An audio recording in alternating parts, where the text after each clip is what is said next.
Hi friends, welcome to Flames to Fashion. இன்னைக்கு நாம ஒரு சுடிதாருக்கு இந்த டிசைன் தான், இந்த ஸ்லீவ்ஸ் தான் டிசைன் பண்ண போறோம்.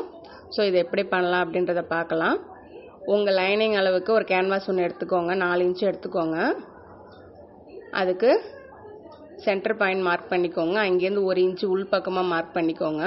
இப்போ சென்டர் பாயிண்ட் மார்க் பண்ணீங்க இல்லைங்களா, அதிலிருந்து மேல் கார்னருக்கும் கீழ் கார்னருக்கும் ஒரு கோடு ஒன்று போட்டுக்கோங்க. அப்போ தான் உங்களுக்கு அந்த சாய் சதுர ஷேப் உங்களுக்கு கிடைக்கும். ஸோ இதை நான் வெட்டலான்னு போனேன், பட் இப்போ வெட்ட தேவையில்ல, தைச்சதுக்கப்புறம் வெட்டிக்கலாம் அப்படின்னு சொல்லிட்டு அதை என்ன பண்ணுறேன், இன்னொரு ஸ்லீவ்ஸுக்கும் நான் அதை பார்த்து அப்படியே நான் வரைஞ்சிக்கிறேன். 2 ஸ்லீவ்ஸ்க்கும் நம்ம போடணும் இல்லைங்களா, அதே மாதிரி அந்த 2 ஸ்லீவ்ஸ்க்கும் நான் வரைஞ்சிக்கிறேன். நான் வரைஞ்சது இந்த லைட் வெளிச்சத்தில் கொஞ்சம் கிளார் அடிக்குதுன்னு நினைக்கிறேன், பட் ஆனால் பாருங்கள் உங்களுக்கு புரியும்.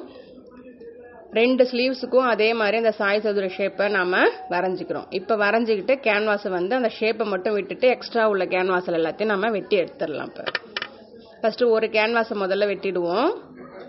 நம்ம வெட்டுறது எப்படி வெட்டணும் அப்படின்னாக்கா, நான் மார்க் பண்ணுறதுலேருந்து 1 இன்ச்சு தள்ளி தான் வெட்டணும். அப்போ தான் நமக்கு தைக்கும் போது அது உள்ளே போகும் நமக்கு. ஸோ அதை வச்சு இன்னொரு கேன்வாஸுமே நான் வெட்டி எடுத்துக்கிறேன்.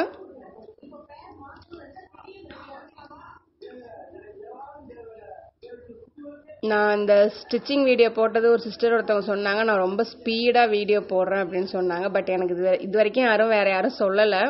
ஸோ இனிமேல் கொஞ்சம் நான் ஸ்லோவாக போடுறதுக்கு ட்ரை பண்ணுறேன் நான். ஸோ இப்போ இதை நான் என்ன பண்ண போகிறேன், வச்சு அயன் பண்ணி எடுத்துகிட்டு வந்துருக்க போகிறேன். அயன் பண்ணதுக்கு அப்புறமேலுக்கு நம்ம எப்படி தைக்கலாம் அப்படின்றத பார்க்கலாம். இப்போ அயன் பண்ணி எடுத்துகிட்டு வந்துட்டேன்.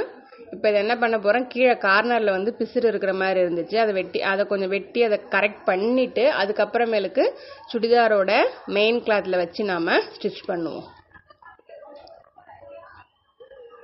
இப்போ இதை சுடிதாரோடைய ரைட் சைடில் வச்சு நம்ம தைக்க போகிறோம் அந்த ஷேப்புக்கு.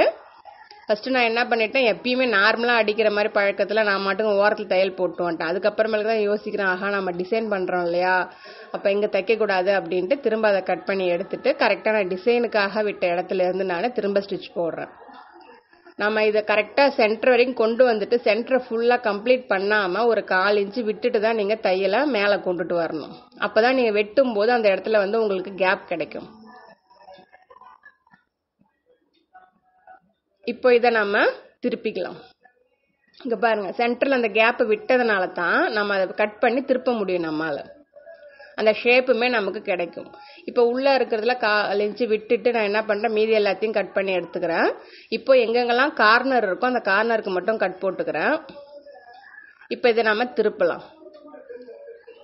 இப்படி திருப்பும்போது உங்களுக்கு அந்த கார்னர் ஷார்ப்பாக கிடைக்கணும் அப்படின்னாக்கா கொஞ்சம் பொறுமையாக திருப்புங்க. அங்கே உள்ளார இருக்கிற பீஸ் எல்லாத்தையும் வெட்டி விட்டுட்டு அந்த கார்னரை கையால் திருப்பி விடுங்க. அப்படி கையால் திருப்பியும் உங்களுக்கு இந்த ஷார்ப் ஏஜ் கிடைக்கல அப்படின்னாக்க சிசரோடைய முனையை உள்ளே நீங்கள் விட்டு நீங்கள் என்ன பண்ணலாம், அந்த ஷார்ப் ஏஜை நீங்கள் வெளியில் கொண்டு வரலாம். பட் கொஞ்சம் பொறுமையாக பண்ணுங்கள். நீங்கள் அழுத்தி சிசரை உள்ளே விட்டீங்க அப்படின்னாக்கா தையலை பிச்சுக்கிட்டது வெளியில் வந்துடும். ஸோ அந்த மாதிரி இல்லாமல் கொஞ்சம் பொறுமையாக ட்ரை பண்ணி அந்த ஷார்ப் ஏஜை கொண்டு வாங்க. இப்போ நம்ம வழக்கம் போல் எப்பயும் போல் நம்ம மடித்து வச்சு தைக்க வேண்டியதான். இப்போ ஒரு தையல் எப்பயுமே நம்ம கார்னரில் போடுவோம் இல்லைங்களா, அந்த ஷேப்பு படியணும் அப்படின்றதுக்காக அந்த தையலை முதல்ல நம்ம ஃபுல்லாக போட்டு எடுத்துக்கலாம். நீங்கள் பிகினராக இருந்தீங்க அப்படின்னாக்கா round shape curved shape try பண்ணுறதுக்கு பதிலாக இந்த மாதிரி சாய் சதுரம் இல்லை கட்டம் செவ்வகம் அந்த மாதிரி ஷேப்பு நீங்கள் இந்த லைன் வர ஷேப்பை ட்ரை பண்ணீங்க அப்படின்னாக்கா உங்களுக்கு கொஞ்சம் ஈஸியாக இருக்கும். உங்களுக்கு நீங்கள் எடுத்ததுமே கர்வ்டு ஷேப் ட்ரை பண்ணாதீங்க. இதை ட்ரை பண்ணிவிட்டு அப்புறமா கர்வ்டு ஷேப் ட்ரை பண்ணுங்கள். ஏன்னா இதை நீங்கள் தைக்கும்போது தான் உங்களுக்கு அந்த டேர்ன் பண்ணுறது கொஞ்சம் கைக்கு பழக்கத்துக்கு வரும். இதை நீங்கள் தைச்சு ப்ராக்டிஸ் ஆனீங்க அப்படின்னாக்கா கர்வ்டு ஷேப் இன்னும் ஈஸியாக வரும் உங்களுக்கு. ஸோ அது கார்னில் தையல் போட்டதுக்கு அப்புறமேலுக்கு திரும்ப ஒரு 1/4 இன்ச்சுக்கு மேலே நாம் இன்னொரு தையலும் ஒன்று போட்டுக்கிறோம். இது எதனால் இந்த தையல் போடுறோம் அப்படின்னாக்கா நம்ம அந்த ஷேப் நமக்கு நல்லா படியும். அதுக்காக தான் அந்த தையலை நாம் போடணும். இப்போ பாருங்கள், நமக்கு அந்த டிசைன் கிடச்சிருச்சு பாருங்கள். இந்த டிசைனை நீங்கள் கூட்டவும் செய்யலாம், இன்னும் கம்மியாக குறைச்சி நீங்கள் போடலாம். அது உங்கள் விருப்பம் தான். அது சுடிதாரோ இல்லை சாரீ ப்ளவுஸோ எதுவாக இருந்தாலும் அதுக்கு தகுந்த மாதிரி நீங்கள் அதை குறைச்சும் போட்டுக்கலாம். இப்போது லைனிங் கிளாத்தையும் மெயின் கிளாத்தையும் ஒன்றா ஆக்கிட்டு மீதி உள்ள எக்ஸ்ட்ரா பீசஸ் எல்லாத்தையுமே நாம் வெட்டி எடுத்துடுறோம். ஸோ இப்போ ப்ளவுஸ் நம்ம ஸ்லீவ்ஸ் நமக்கு இப்போ ஃபினிஷ் ஆயிடுச்சு. ஸோ இதில் இன்னும் கொஞ்சோண்டு ஹேண்ட் ஒர்க் இருக்குது, அது என்னன்னு பார்க்கலாம். அதில் நான் என்ன பண்ண போகிறேன் அப்படின்னா, இப்போ நடுவில் நம்ம கட் கொடுத்துருக்கோம் இல்லைங்களா, அந்த கட்டை வந்து நீங்கள் வந்து க்ளோஸ் பண்ணணும் அப்படின்னாக்கா நான் ஒரு பீடு, அந்த சுடிதார் கலருக்கு மேட்சாக ஒரு பீடை வந்து நான் ஜாயின் பண்ணுறேன்.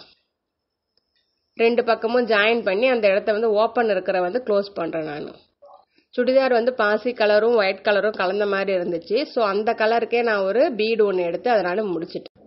சென்டர் எம்டியாக இருக்கிற மாதிரி எனக்கு தோணுச்சு. ஸோ அதுக்கும் என்ன பண்ணேன்னா, ஒரு 5 ஒயிட் பீடு எடுத்துக்கிட்டு திரும்ப அதே பாசி கலர் பீடு அடியில் வச்சு கொடுத்து சென்டரையுமே நான் கம்ப்ளீட் பண்ணியிருக்கிறேன். என்னோட டிசைன் எப்படி இருந்தது எனக்கு சொல்லுங்கள். தேங்க்ஸ் ஃபார் வாட்சிங்.